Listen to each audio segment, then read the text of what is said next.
Everyone, কেমন আছো তোমরা সবাই? মাঝরাতে ঘুরতে বেরিয়ে গেলাম 5 জন মিলে, তাও আবার চোরের মতো চুপি চুপি, কারণ বাড়ির লোক জানলে খুব বকা খেতাম। তাও আবার সকালবেলা জেনে গেছিলো সবাই, বকাও খেয়েছি আমরা।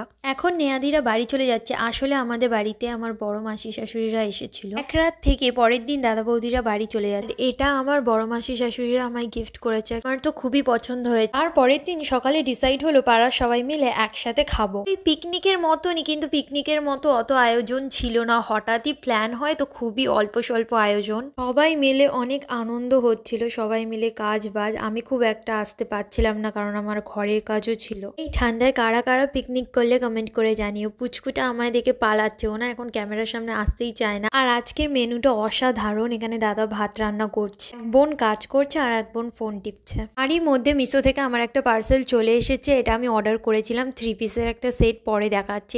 হাই গাইস, আমরা দেখো পুঁই শাকের ঘ্যাট খাচ্ছি।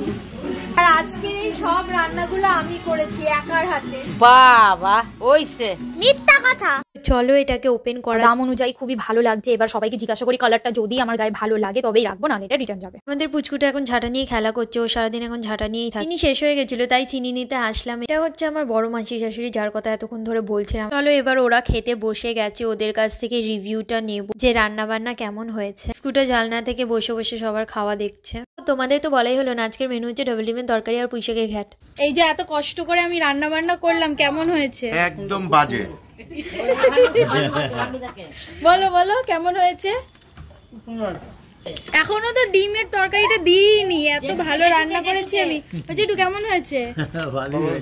কারণেই বলেছিলাম অসাধারণ মেনু, কারণ সবাই ভেবেই পাচ্ছিল না কি রান্না করবে কি রান্না করবে। তারপরে এইসব হলো, এবার আমরা খেতে বসে গেছি। এটা আমরা করেছিলাম 25 ডিসেম্বরে। আর সত্যি কথা বলতে ডিমটা খুব একটা আমি ভালোবাসি না, ডিমের ছোকলাটা খাই, কুসুম তো খাই না, আমার কেমন একটা গন্ধ লাগে। রান্নাটা খুবই ভালো হয়েছিল, সবাই ভালো খেয়েছে, কিন্তু ডিমের ঝোলটা ঝাল হয়ে গেছিলো। এবার হচ্ছে আমাদের বাসন মাজার পালা, মানে আমার বাসন মাজার পালা। বাসন তো আমি রোজই মাঝে, কিন্তু এই হাঁড়ি কড়াইগুলো খুবই কালো হয়ে গেছিলো, উঠতেই চাইছিল না। তারপরে পুকু একটু ট্রাই করে নিই। কেমন লাগে কালী মাছ দে কাল শাশুড়ি আর দরজাল ননদ মিল্লা তোকে দিয়ে কাজ করা। খাবি ডিমের ঝোল ভাত খাবে? আর পিকনিক আমরা এমন পিকনিক।